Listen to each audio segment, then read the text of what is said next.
네, 안녕하세요. 용산 사회적 경제 라디오 8월 방송 시작하도록 하겠습니다. 반갑습니다. 네, 반갑습니다. 반갑습니다. 네, 김진숙 선생님 네. 휴가는 좀 다녀오셨나요? 지금 휴가 다녀오신 거 자랑하고 싶으셔서 그러신 거죠? 그렇죠. 네. 제가 제주도의 푸른 바다를 보고 왔는데 네. 너무 좋더라고요. 정말 선생님은 휴가는 아직 계획이 없습니다. 예, 여름이 서늘할 끝나기 때쯤. 전에 빨리 네. 다녀오시고 네. 제가 그 제주 바다에서 돌고래를 봤어요. 근데 이제 그 돌고래가 하늘로 막 뛰어오르고 막 이렇게 헤엄치고 하는 걸 하늘로. 보면서 어느 네. 누군가가 제가 네. 생각이 났어요. 우영.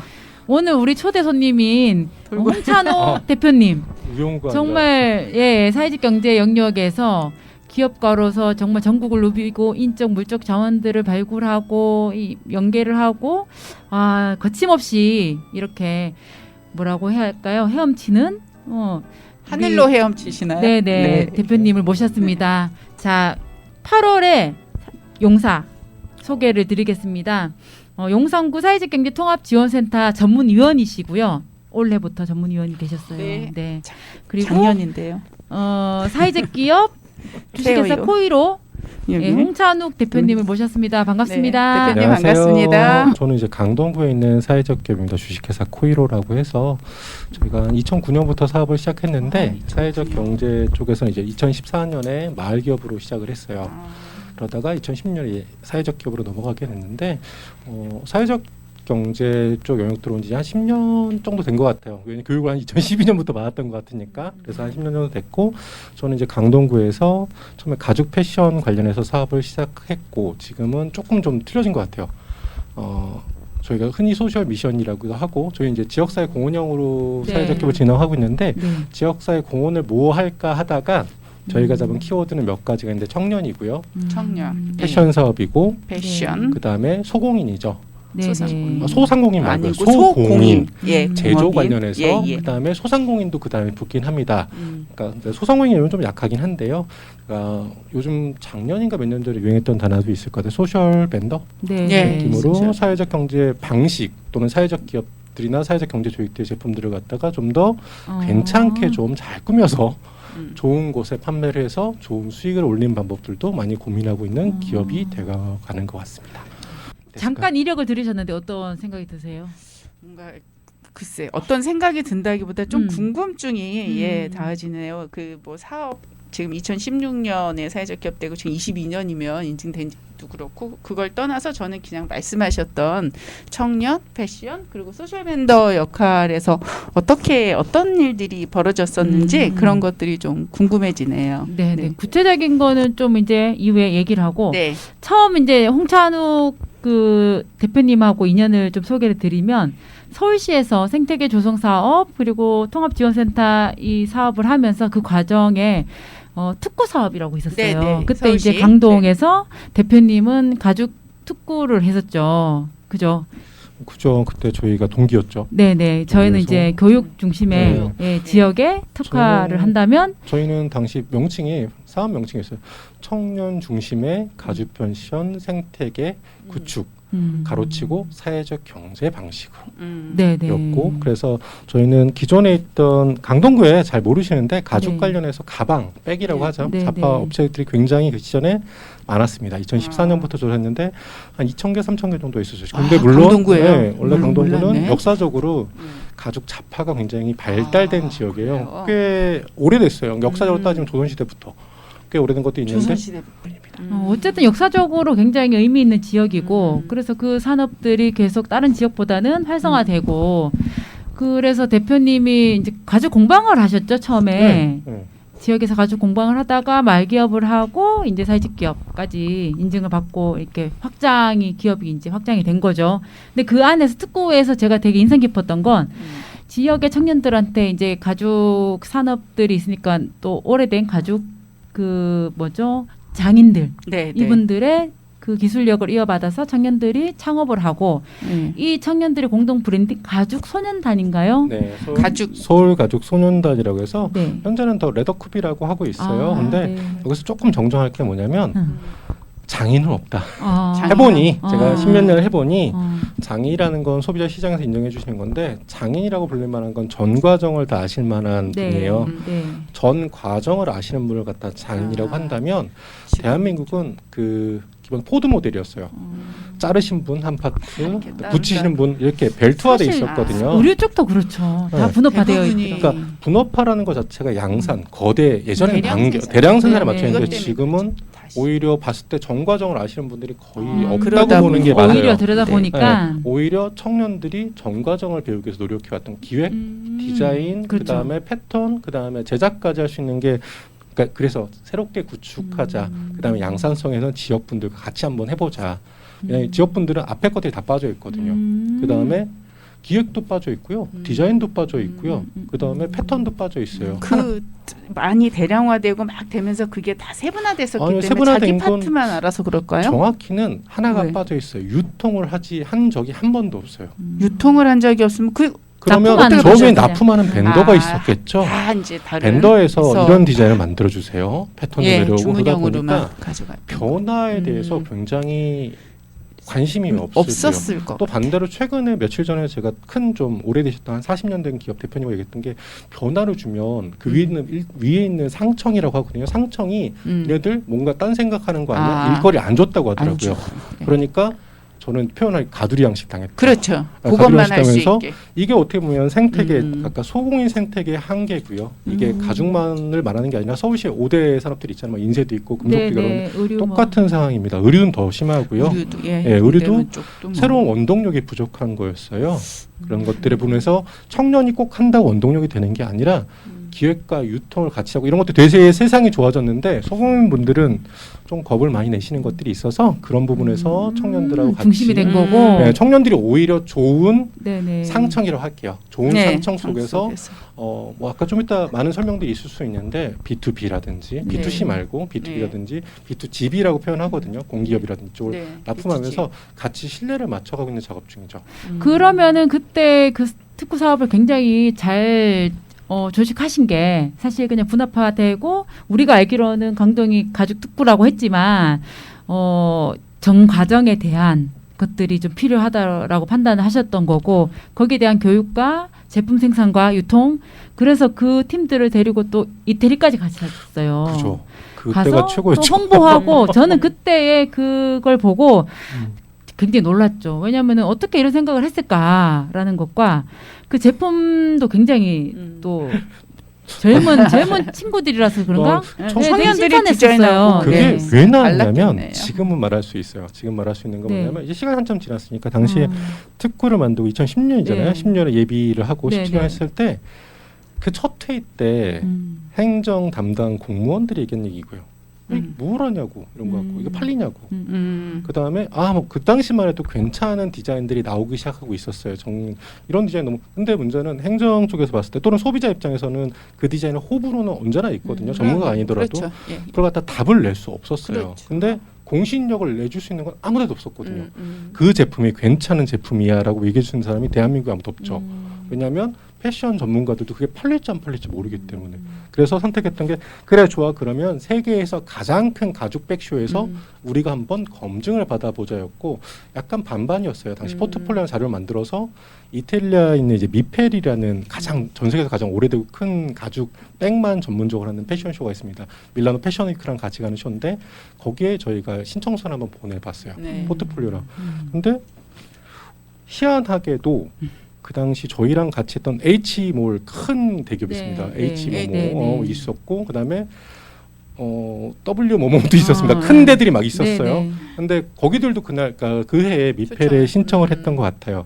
근데 유일하게 저희만. 그럼 한국에서 유일하게 선정된 한국에서 유일하게 팀이었던 거의 거예요? 메이드인 가서 되게 재밌었던 게 저희가 메이드인 코리아관처럼 해서 메이드인 네. 재팬하고도 막 싸우기도 하고 거기서 그 안에 근데 많은 재미난 스토리가 있긴 하겠지만 거기 가서 저희가 되게 인정을 받았던 것도 있는 것 같아요. 미펠 담당자도 오랜만에 10몇 년 만에 팔러 왔대요. 한국 애들이. 그전에 아예 사러는 왔었는데 아. 이태리 제품 사다 팔잖아요. 그치, 네. 그게 아니라 그치. 팔러 왔대요. 그다음에 늘 물어보는 게 정말 한국에 공장이 있냐라는 질문이었고 공장이 있고 아. 그 뒤에 이제 바이오들도 한국에 오기도 네. 했었지만 대부분 메이드인 이제 중국 제품을 갖다 떼다 판다거나 한국이라고 말하지만 실제로 이런 사람들이 많았던 것 같아요. 근데 그런 부분에서 저희가 제일 세게 갔던 게 뭐냐면 한마디로 끝냈어요. 쿱이라고. 저희는 강동구에 워낙 있는 쿱이다. 그러니까 설명하기가 되게 어려워요. 뭐 센터에서 특구가 이런 것들이 아니라 그렇죠. 우리는 쿱이다. 그럼 이태리에선 알죠. 쿱은 이태리에서. 예. 그렇죠. 주식회사보다 더 많잖아요. 높게 평가를 예, 받아요. 예. 그래서 그래? 그래서 저희가 막 자료도 보여주고 사무실이라든지 청년들 뭐 이런 네네. 같이 온 친구들 저희가 네. 뭐 7개 팀이 들어왔고 그래 너희 쿱이니? 쿱이라는 단어를 갖다가 가장 굉장히 현장에서 긍정적인. 네. 경쟁력과 그다음에 가장 따뜻하게 들었던 것 같아요. 대한민국의 협동조합이란 조금 물음표가 있을 수도 있지만 이태리에서 거기는 뭐 쿱이라는 그렇죠. 거 오히려 자체가 이태리에서 그게 더 좋은 장점으로 작동을 했던 것 같고. 그리고 미펠 회장님이 오셨어요. 진짜로 샴페인을 들고 오셨었는데 네. 뭐 어떤 게 정말 잘 왔다 너희 잘 왔는데 근데 언제나 이렇게 한 번 왔다 가는 한국 기업들이 많았다. 네. 근데 이번에 뭐 심사 때도 네네네. 되게 쿱이라는 단어도 저희가 영문 블로그에 네. 더 쿱이라고 시작하거든요. 네네. 근데 참 좋다. 그러니까 회장님 저희가 5년 내내 올게요라고 학사를 했고 그 다음에 저희가 또 가죠. 그때는 저희가 시나리오관이라고 해서 네. 그러니까 그 안에 메인관이 있어요. 레드카펫 존이 네네. 있어요. 거기 이제 패션 디자이너들 약간 신진 아니면 조금 경쟁력 있는 친구에 들어가게 되죠. 비용도 많이 줄이고 레드카펫에 저희가 들어가게 됐고 많은 것들을 했었는데 문제는 그 다음에 18년, 19년에 갔는데 20년 이제 코로나가 오게 코로나 되죠. 되고 네. 뭐 이러면서 좀 네. 주춤하고. 그때 참석했던 사진 같은 걸 좀 있었으면 아, 아쉽네요. 나중에 저희가 그렇죠? 자료 드리면 좀 네. 영상도 되게 하면 좋을 것 재미있어요. 같고. 그러니까 청년들도 많고 재미나죠. 청년들이 많다는 건 되게 에너지가 있는데 그 뒤로 저희가 선택했던 건 2020년 되게 힘들었거든요. 왜냐하면 2019년까지 발주가 되게 많았어요. 계약들이 되게 많았거든요. 억 단위로 막 기업들이 계약을 할 때였어요. 그래서 2020년 때 참 어려웠죠. 여기 창업과정 사업 소개라고 해서 그래서 저희가 택했던 것들은 B2B와 B2G 두 가지를 가는 방법을 전략적으로 같이 고민하고 코로나를 맞으면서 좀 네. 전환이 이제 된 거죠. 미리 준비를 했어요. 왜냐하면 아. 굿즈라는 걸 준비하기 시작했는데요. 네. 코로나 때는 절대로 안 팔릴 제품이거든요. 그때부터 준비를 했던 것 같아요. 2020년에 맞아요. 굿즈라든지 그러니까 절대로 행사가 없으니까 굿즈란 건 존재하지 않지만 분명 근데 이게 터질 것이다. 2021년에 터질 것이다. 여러 가지 희망을 줬던 기업도 있죠. 그때 가죽으로 이렇게 굿즈가 처음 이제 들어갔던 거죠. 2020년 12월이었어요. 네. 12월이었는데 저 그때 시작이죠. 지금도 거기 담당자님이 계시니까 어떤 계기로 그게 가능 그 계기가 인연이 되게 만들어졌을까요? 이거는 사회적 기업들이 좀 들어보실만 해요. 네. 이게 되게 중요한 얘기인데 당시 담당자께서 7군데 기업들 진흥원한테 아마 리스트를 받으셨던 어떤 방식이든지 검색을 하셨든지 7개의 사회적 기업들한테 판촉을 하는 기업들한테 똑같은 오퍼를 하신 거예요. 네. SR에서 이런 굿즈를 만들 건데 음. 이런 방법에 대해서 한번 제안 주셔라. 샘플을 가능하게 샘플비를 드리겠다라고 네, 7군데 기업들한테 제안했을 때 코이로는 그전에도 이런 일을 많이 해왔었어요. 코이로 자체는 뭐 BMW하고도 일하고 수많은 네. 것들이 일하다 보니까 좀 큰 자동차 회사들 많이 일하다 보니까 맞죠. 똑같죠. 그냥 들어오면 저희 기획안 작성하고 샘플 만들고 하루가 안 걸리거든요. 저희는 샘플까지 샘플까지 뽑아내는데 나오는 다음날 게. 그냥 큐브로 보냈어요. 네. 깜짝 놀라신 거죠. 사회적 기업이 준비하고 있었던 아니 준비한 것처럼 사회적 처럼. 기업이 네. 그냥 이렇게 빨리 네, 이렇게 그다음에 그 당시 얘기를 하세요. 조금 골려주려고 아니면 조금 다르게 해서 이건 아니고요. 딴 걸 제안을 했대요. 네. 아예 모양이 바뀌었던 거였죠. 사이즈라든지 기타 등등 바뀌는 상황이었는데 그래요? 다음날 또? 끝냈어요. 바로 얘들은 뭐지 상황이니까 대응을 리스트들이 바로바로 하니까. 저희는 원래 이거 이 정도 물량이라든지 기타 그럼요. 등등 일이 아닙니다. 그렇습니까? 그래서 7개 나중에 알았어요. 7개 기업 중에 저희가 이 일을 한번 해보고 당시 한번 해봤어요. 몇 개 아니었어요. 카드 지갑 100개 정도를 주문을 받았거든요. 네네. 그래봐야 얼마 되지 않습니다. 뭐 네네. 3,400 정도밖에 안 네네. 됐을 텐데 그걸 끝나고 잘 납품을 했어요. 네. 패키지까지 막 ESG 컨셉 그 당시도 ESG 컨셉 맞추면서 다 해가지고 납품을 하고 그리고 납품하고 이틀 뒤인가 담당부 이게 수서 뭐 그분은 근데 참 좋은 게 부르지 않으시거든요. 오시거든요. 언제나 오셔가지고 얘기했을 때 그 얘기를 하시면 내년에 그러면 SR하고 굿즈 사업을 한번 해보시죠. 그래서 굿즈 사업이 예. 굉장히 커지는 계기가 됐었죠. 그때 지금도 얘기해요. 그 일반 기업도 그렇게 못 쳤을 거라고. 근데 다행히 매일매일 하던 거라 기획서, 샘플, 그렇죠. 저희는 당연한 건데 그럼요. 일반 시장에서는 당연한 건데 일반 당연하죠. 사회적 기업들은 언제 들어서 농담처럼 얘기했거든요. 한 달 뒤 늦은 건 빨라도 2주. 그다음에 바로바로 대응하는 되게 막 기업들이 대응하거나 이런 게 아니라 되게 없죠. 그게 돈이 안 될 거라고 6개 기업들은 판단했던 것 같아요. 이게 대표님 핵심이거든요. 생각에 저는 그렇게 생각. 그래서 덕분에 예. 용산구에 협력을 있는 예. 기업들과 또 협업을 하게 됩니다. 음. 그래서 우리가 예. 용산에 있는 후암 공방 이게 센터장님이 네, 중간에 협동조합. 있었기 때문에 네, 그리고 연결됐나요? 옴니아트라고 우리 사회적 기업이 있는데 아, 이 옴니아트. 기업하고의 또 우리가 콜라보로 협업을 네. 하게 되죠. 굿즈를 진행을 했어요. 그죠?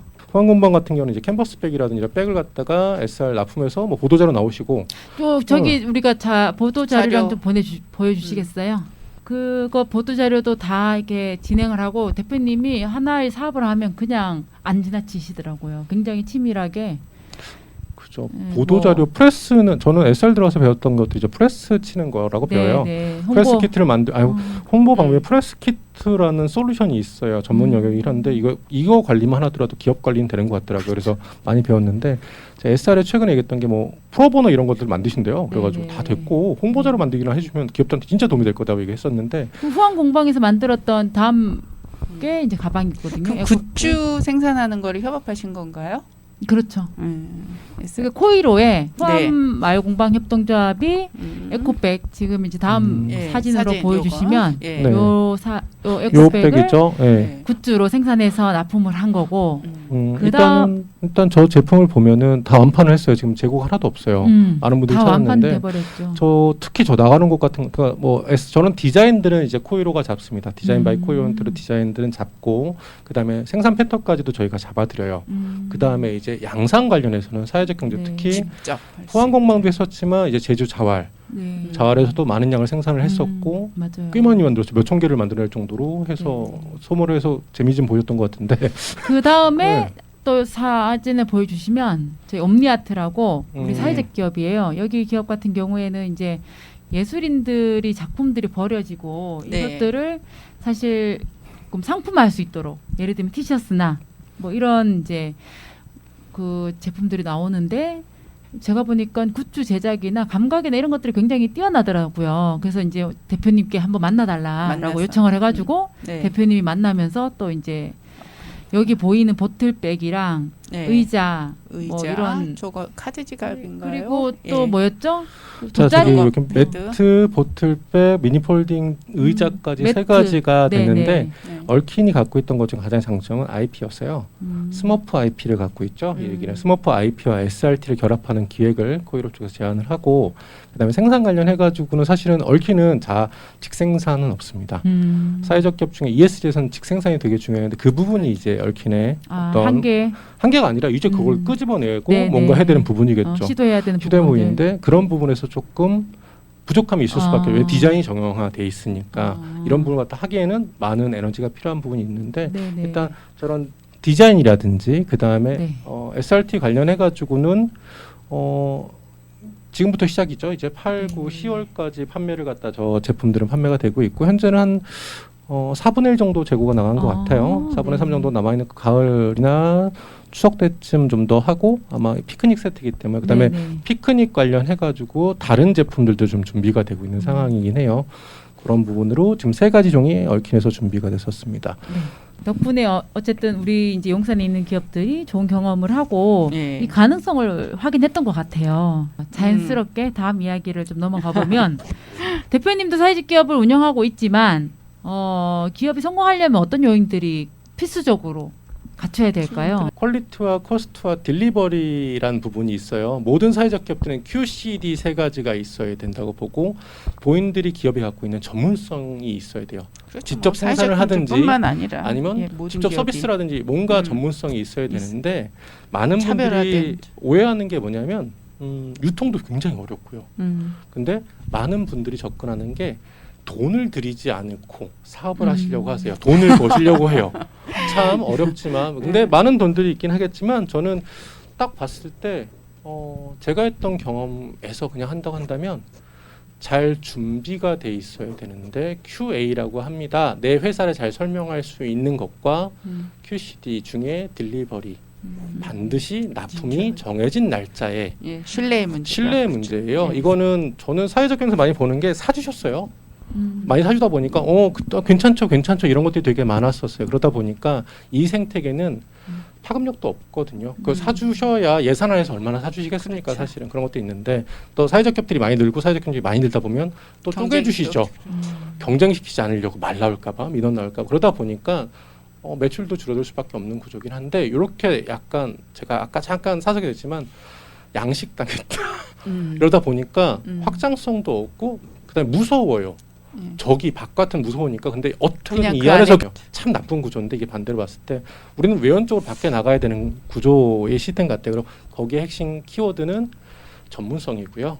그 다음에 일반 기업들 우리가 욕하는 자본주의에 있는 시장 경리에 있는 기업들에 있는 매뉴얼화된 거 뭔가 솔루션들은 기본적으로 저희가 갖고 있어야 돼요. 그럼요. 기가 네. 똑같죠. 근데 이걸 경험해 보신 분들이 참 없어요. 없어서. 예. 특히 중간 기간 얘기들하더니 컨설턴트 분들도 저는 얘기를 하는 게 동네에서 조그맣게 커피숍이라도 하셨으면 이런 얘기 못 하실 거라고 얘기를 해요. 조그맣게 소공인 소상공인 일을 하셨으면 이런 컨설팅이나 이런 얘기를 못 할 거다. 현장 상황은 굉장히 초단위로 움직일 수도 있고 그렇죠. 굉장히 예. 다이렉트한 것들이 있는데 여기는 우리가 노력하면요 이런 식들이 되게 많았어요. 좀 센 여긴 약간 선을 넘을 수 있는 센 얘기인데 이런 분야에서 사회적 경제에서 시장에 성공하기 위해서 적어도 일반 기업들이 갖고 있는 매뉴얼화된 것들은 습득을 하고 그런 분들하고 어떻게든 네트워크를 또 잡아야 돼요. 우리 네트워크 말고 이분들과 그렇죠. 지역에 있는 소상공인, 그렇죠. 소공인들 네, 우리끼리. 또는 지역에 있는 그러니까 우리끼리가 아니거든요. 아니고. 이것들을 했을 때 우리는 좀 더 배울 수 있을 거예요. 왜냐하면 우리는 다 부족해서 시작한 건 사실이거든요. 같이 배울 수 있을 거라 보는데 이런 부분들이 저는 성공하려면 필요한 것들이 아닐까 생각을 합니다. 굉장히 중요한 말씀을 해주신 네. 것 같아요. 그죠? 그런 생각이 들더라고요. 이게 이제 우리 사회적 경제 창업을 이렇게 뭐 다른 시장이라고 이렇게 놓고 봐서는 안 된다고 저도 생각을 하는데 처음에 이제 창업이고 공인이고 어떠한 제품이든지 시장에 대한 파악이 우리가 부족한 부분들이 사실 인정하게 돼요. 현장에서 보면. 그래서 내가 잘하는 거에서 사업을 하는 건 맞는데 그거에 매몰돼 있어서 바깥을 못 저도 보고 똑같이 나가죠. 똑같이 생각을 했는데 예. 내가 좋아하는 거 부분을. 하려고 해요. 그렇죠. 근데 누구든지 내가 좋아하는 걸 할 수 있는데 내가 좋아하는 걸 팔려고 한단 말이죠. 그렇죠. 그 지점을 여기는 저는 딱 하나예요. 여기는 작가 영역이거든요. 지금 인정받을 수 없지만 뭔가 할 수 있는 게 작가의 영역에서 뭔가 그러니까 내가 좋아하는 게 사람들한테 사랑받고 싶은 건 당연할 수 있는데 문제는 시장을 분석하지 않아도 저 시장에서 팔릴 수 있는 것 같다 내가 분석을 해서 저 시장에 그렇죠. 집어넣어야 되거든요. 예. 근데 이게 아니라 대부분 분들이 내가 갖고 있는 가치, 내가 잘하는 거 예, 무슨 말씀인지 알 수 있어요. 그래서 그런 부분이 지금 이제 어떤 말씀인지 꼭 필요한 부분인 예, 거고 예. 예를 들면 용산에 한 160여 개 사견 기업이 있는데 100억 매출이 되는 사이즈 기업 같은 경우에는 이런 부분들이 다 사실은 다 완벽하게 다 되어 있는 거예요. 그렇죠. 예. 이제 기업들의 규모에 따라서 다르긴 하지만 협동조합이나 마을기업이나 좀 이제 열악한 기업들 그리고 초기에 이제 겨우 이제 인증되고 한 사이즈 기업들 같은 경우에는 정말 필수적으로 이 네. 말씀하셨던 부분들을 조금 더 채워 나가야 되는 것들이 좀 필요한 것 같아요. 네. 조금 더 보태자면 네. 원래 말이 많잖아요 제가 저희는 커피 한 잔 먹기도 아까 잠깐 조정쌤 커피 한 잔 먹기도 돈이 필요합니다 4,000원 5,000원 필요한데 이것들 통해서 그 커피숍이 또는 확장할 수 있고 뭐 어떻게 될지 모르겠지만 집에서 쿠키를 만들고 수많은 것들이 있을 수도 있고 사회적 겹도 마찬가지입니다 내 주머니가 채워지지 않는데 남의 주머니를 채운다는 것 자체가 오만이라고 생각을 하거든요. 저는 좀 세게 말하자고 한다면. 근데 어느 정도 준비가 됐을 때 문제는 내 주머니 속에서 안 나오는 기업들이 있단 말이죠. 이것 때문에 문제인 고민을 거죠. 많이 하셨던 것 같은데 네. 지금은 시스템들이 잘 돼가고 있잖아요. 많은 지켜보는 눈도 있고 수많은 것들도 있습니다. 이런 부분에서 내 주머니를 채우고 그다음에 내 직원들을 채우고 내 지역을 채우고 그다음에 내 지역에서 외연으로 나가는 것들 예. 필요한데 아직도 이 부분에 대해서 약간 호불호가 있으신 것 같아요. 그러면 호불호가 있어도 없어도 상관없는데 문제는 아까 같은 젊은이들이 그렇게 창업이라든지 하면 안 뭘 할 되죠. 때 그 얘기를 하시면 좀 불편해지는 거죠. 심사를 하실 때도 있죠. 심사의 기준을 갖다가 너무 또 가치적으로 하다 보면 이 젊은이들은 지칠 수밖에 없거든요. 내 주머니도 안 차는데 부담스러워.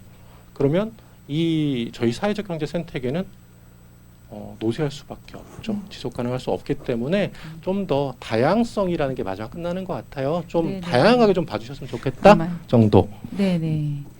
다양하게 그걸 일부러 봐줘야 되는 게 아니라 너무나 당연한 건데 어쩌면 많은 부분을 놓치고 있었던 저도 공감이 굉장히 많이 가는 얘기인데 현장에서 보면서 이제 조금은 바뀌고 있다. 이게 사회적 경제가 이 경제 방식으로서의 얘기인데 기존에 이제 아까 비전이나 가치만 갖고 얘기 많이는 아니지만 그게 강조가 심해서 그랬던 적이 있었던 그냥 것 같아요. 간극이 틀린 것 같아요. 그쵸. 특히 코로나 때는 저희가 네. 사회적 경제를 논할 때가 아니었거든요.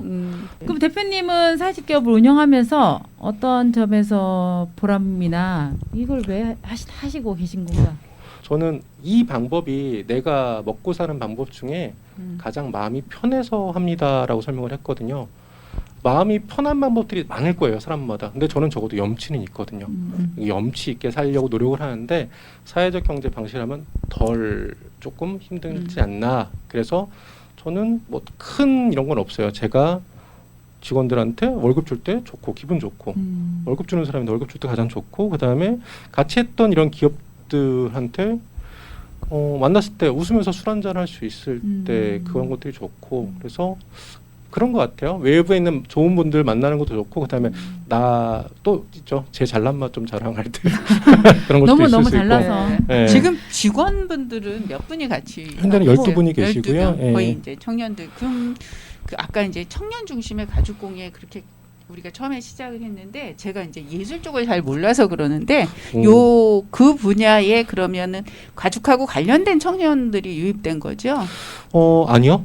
전혀 아니신 전혀 분들도 아닙니다. 예. 처음에 그분들은 독립해서 운영하고 네. 있는 거고. 저희가 2017년 16년도에 첫 번째 사례 중심이니까 사례 때 더 서울가수원단이라 이제 인증사회적 기업입니다. 네. 여기에 청년들을 갖다가 모아서 뭔가 할 때는 요만한 연필깍지 만들 수 있었어요. 네. 그들을 교육하고 그다음에 협동조합 방식의 운영 실패도 있습니다. 일기는 뭐 좀 도망가기도 하고 수많은 것도 있었는데 저는 그때 아니면 그 친구들의 액션이 아니었으면 전 경제 특구든 뭔데 포기할 것 같은데 협동조합 운영이 힘든데 일기에서 말아먹었어요. 시원하게 말아먹고 지원 사업도 기타 다 말아먹은 네, 상황이 네. 되니까 빚만 한 4천 정도 만들어진 것 같아요. 근데 청산하자 분위기였어요. 저도 그때는 조합원이었기 때문에. 근데 거기 평조합원도 지금까지는 잘 눈에 안 띄었던 젊은 친구들이었거든요. 꽤 조합원이 많았어요. 지금도 20명이 넘는데 조합원들이 그때 다 손을 드는 거예요. 저희가 끌어안고 가보시죠라고 했어요.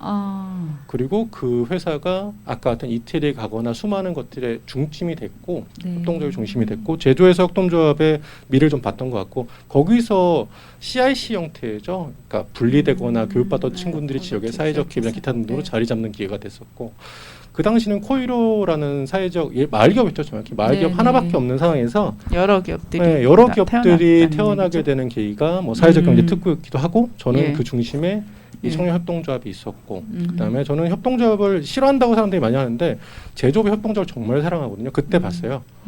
그 방어막을 본인들이 일어나고 돈을 모으고 빚을 갚아가는 1년 동안 내내 빚을 갚는 과정을 봤거든요. 그들이 영업이익이 3천만 원이라는 얘기는 제조업에서 굉장히 큰 얘기예요. 그렇죠. 그런 것들을 본인들 손가락 빨면서 갚아나가고 이사회를 운영하고 그다음에 지금 4번째 이사장인가 그럴까 이사장 체계도 계속 하면서 이런 것들을 잘 정상적으로 운영해 가고 있어요. 협동조합 형태로는 이상하게 잘 돌아가요. 매출도 그 조합 이름이 가족소년단. 네. 그 협동조합 사회적 기업 협동조합 서울가족소년단이에요. 사회적 협동조합 아니요. 그냥 사회적 기업입니다. 사회적 기업? 기업으로 인증을 받았어요. 인증을 받았고 근데 협동조합 서울가족소년단 법인이 이제 협동조합 법인이죠. 법인이고 그다음에 협동조합 형태로 그 당시 만들었던 거 되게 후회했었는데 지금은 잘 운영하고 있는 것 같아요. 그 힘이 굉장히 크네요. 확률도 크죠. 저희도 그 뒤에 이제 인큐베이팅이나 컨설팅 할 때도 중심점이 되고 센터 운영이라든지 할 때도 이들이 중심이 되죠. 지금은 그 기업이 이제 코이로의 파트너. 파트너죠. 동지가 된 옛날에는 거잖아. 약간 뭐 교육생 같은 느낌이었으면 네네. 지금 저희보다 더 잘할 거예요. 저희보다 더 잘할 것이고 거기서 많은 친구들이 이제 탄생을 하죠. 저희가 예비까지 포함해서 패션 관련해서 강동구에 남사동 중증으로 2개 정도가 있어요. 사회적 기업만. 몇 개요? 12개. 저희 뒤로 다 탄생을 했죠. 그들이 그 이후로 그런 것들이 강동구는 조금 잘 해가고 있는 것 같습니다. 그런 사례가 저는 좋은 것 같아요. 뿌듯하고. 그것이 사회적 기업 하시면서 뿌듯한 기분 좋은 일이신 것 같아요. 그죠. 진짜 청년들이 짜릿하죠. 자리 잡고 또 거기에서 그런 역할을 해주실 수가 있었으니까 보이지 않게 많은 역할을 해주셨었을 것 같아요. 대표님이 존경하는 사회적 경제 기업가 아니면 사회적 그냥 경제 기업가? 그냥 기업가. 네, 굉장히 궁금합니다. 사회적 경제 기업가는 없고요. 제가 원래 좀 그래서 근데 네. 기업가로는 쿠치넬리란 기업이 있습니다. 우리는 쿠치넬리란 분이신데요. 네.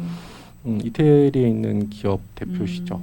근데 저도 한번 연수를 이태리를 갔다가 그 기업을 보고 완전히 반했던 게 뭐냐면 하나의 기업이 패션 기업이 지역을 그다음에 다 지역을 살려. 지역을 바뀔 수 있고 경제를 이탈리아에서의 패션 사업을 바꿔줄 수 있고 일개 기업이지만 이제 이분들은 1년 일단 처음 시작이 50%를 갖다가 주민들한테 주셨어요 주식을. 그리고 매해 주고 계세요. 근데 주민들은 그 주식을 가지고 뭘 했냐면 지역에 기차를 놓고요. 학교를 놓고요. 근데 이분들이 했던 것 중에 지역을 갖다가 다 바꿔가는 것들이 있었어요. 그래서 요 사례가 저는 도시적 사례였고요. 모범적인 사례였고 지역을 바꾸고 완전 낙후된 지역을 갖다가 완전 학교, 교통, 학교를 만들었던 것부터 시작해서 수많은 것들이 있는 기업 하나가 정말 괜찮은 의지를 가졌을 때 그 의지를 증명했던 건 사실 주민들한테 주식 다 준 거죠. 50% 이상을 줬다는 건 주식회사인데 그렇죠. 주민들하고 같이 가겠다는 얘기거든요. 근데 매출도 좋아요. 에르메스보다 더 명품 브랜드예요. 이런 것들을 했을 때 욕심이 났겠고 그다음에 이 쿠치넬리 기업에서 제가 들었던 것 중에 제일 멋졌던 말로 요 얘기는 끝낼 것 같은데요. 저희는 아름다운 제품을 만드는 기업입니다. 그래서 아름다운 사람과 아름다운 지역과 그래서 이곳에서 일을 하고 있습니다. 라는 얘기를 했었기 때문에 참 아름다운 기분인데 되게 멋져요. 경영 구조도 지배 구조도 되게 그분에서 능력 안 뭐 되니까 50%를 그렇게 50% 이상 넘었습니다. 지금 70%가 넘었어요. 예. 그다음에 사유한테 물려주고 지역분들하고 같이 운영하는 건데 이 기업이 에르메스를 그렇게 운영한다, 루이비통을 이렇게 운영한다고 생각해 보면 다른 얘기죠. 그렇죠. 그다음에 그 수익은 대부분 다 지역의 SOC로 들어가고 있거든요. 동네가 참 아름답습니다. 그야말로 CIC네요. 그 CIC 치고는 조금 단일 기업이긴 하지만 그런 좋은 사례도 있어서 그분을 갖다가 이제 존경하는 기업가보다는 기업으로. 그게 또 홍찬욱 대표님이 꿈꾸는 또 지역에서의 이런 활동이 아닐까. 앞으로의 모습. 강북구가 바뀌겠네요. 네, 저는 이야기 듣는 순간 그런 생각이 좀 들어요. 아니 지금 뭐 그 청년들하고 하시면서 네네. 뭐 이게 뭐 커야 되고 작게 되고 같은 맥락의 일들을 또 하셨을 수도 있잖아요. 기업을 통해서 지역이 바뀌고 아름다워진다는 건 정말 그러니까 조금 위험한 지점이죠. 우리는 네트워크를 통해서 지역을 변화하려고 하거든요. 활동을 통해서. 근데 사례가 있거든요. 이것도 있지만 개인 기업도 지역과 함께 할 수 있는데 그런 부분에서 조금 그러니까 네트워크 아니면 신뢰들이 많이 부족했던 게 사실이기 때문에 그런 부분에서 좀 보여주고 싶었던 것들. 기대를 해볼게요. 대표님이 그렇게 지역을 변화시킬 거라는 저는 믿음이 있고 잠깐 오늘 만나셨는데 이분이 예사롭지 않죠. 뭐 예사롭다기보다 그런 건 제가 잘 모르겠고요. 아니 시간이 제약돼 있지만 하시고 싶은 얘기나 또는 또 그런 게 굉장히 많으실 것 같아요. 다 듣지 못해서 조금 아쉽고요. 또 어쨌든 저 역시도 개인적으로는 이제 기업의 방식에서 우리가 사회적 경제 영역에서 놓치고 있거나 간과되었던 것들이 많이 보이거든요. 사실 그런 부분 굉장히 안타까워서 저도 뭐 현장에 있으면서 항상 그런 부분들을 같이 저도 또 상대도 같이 일깨워서 가자는 주인데 그런 부분에 경험적으로 부딪히셨던 게 많을 것 같고 어쨌든 이 영역이 뭐 별개의 영역이 아니잖아요. 다 그냥 자기 있는 자리가 다 연결된 건데 그런 데에서 어떤 뭐 우리는 항상 좀 나의 모델이 됐으면 하고 찾는 경우가 많은데 그런 경영적인 것들을 많이 전수시켜 주시고 또 배울 수 있도록 여러 협업 사업을 하다 보면은 배우잖아요. 좀 답답하신 부분도 있었겠지만 또 한 팀 살리고 그것도 지역을 살리는 거니까. 오늘 저희 용산구 사회적 경제 라디오에 나오셔서 감사드리고 저한테는 굉장히 보물 같은 분이죠. 그리고 용산구 사회적 경제 안에서도 그래서 앞으로도 잘 부탁드리고요. 용산하고 또 더 멋진 더 큰 좋은 인연 쭉 이어가길 요청드립니다.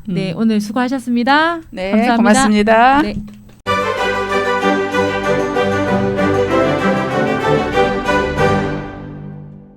마지막 코너네요. 사회적 경제 소식입니다. 사회적 경제와 떠나는 시원한 쇼캉스. 쇼캉스. 예, 더 마실 카페 장터를 열 건데요. 8월 25일 11시에서 15시까지 더 마실 카페에서 저희가 운영을 하고요. 용산구 사회적 경제 기업의 제품들을 25일. 한 자리에서 만날 수 있습니다. 그리고 9월 5일 날 해방촌에서도 5일장을 진행을 할 거예요. 그래서 네. 11시부터 15시까지 해방촌 오거리, 해방촌 유천시에는 오거리. 해방촌 공유 공간에서 진행될 예정입니다. 네, 오늘 방송 마무리할 시간이에요. 선생님 오늘 어떠셨어요? 네, 오늘 뭐 우리 대표님이 많은 얘기를 해주셨는데 제가 네. 이렇게 한번 다시 들으면서 저도 정리를 해보려야 될 것 같아요. 네, 네. 너무 많은 뭐 이야기들이 있어서 사실 네. 이 짧은 시간에 다 담아내기는 그렇죠. 어려울 것 예, 같고요. 저희가 짧은 네, 네. 시간에. 홍찬욱 대표님과 만났던 우리 용산의 기업들도 꽤 있어요. 그래서 만나고 난 다음에 대표님과 다시 또 소통하고 싶다 이런 의견들을 들으면 정말 우리가 중간 지원 조직의 이 전문성이나 이런 부분들은 현장을 따라가지 못하고 그럼요. 예, 당연히 또 해봐야죠. 이 좋은 선배 기업들을 또 이어주는 게 우리의 그 역할, 역할이죠. 굉장한 보람이 있더라고요. 그래서 지속적으로 강동에 계시지만 용산의 기업들도 응원해주고 많은 선배 기업으로서 힘을 주시기 바랍니다. 네, 그래요. 우리 모두가 행복한 세상을 만드는 사회적 경제. 용산 사회적 경제 라디오 2022년 8월 방송을 마치겠습니다. 네, 수고하셨습니다. 감사합니다.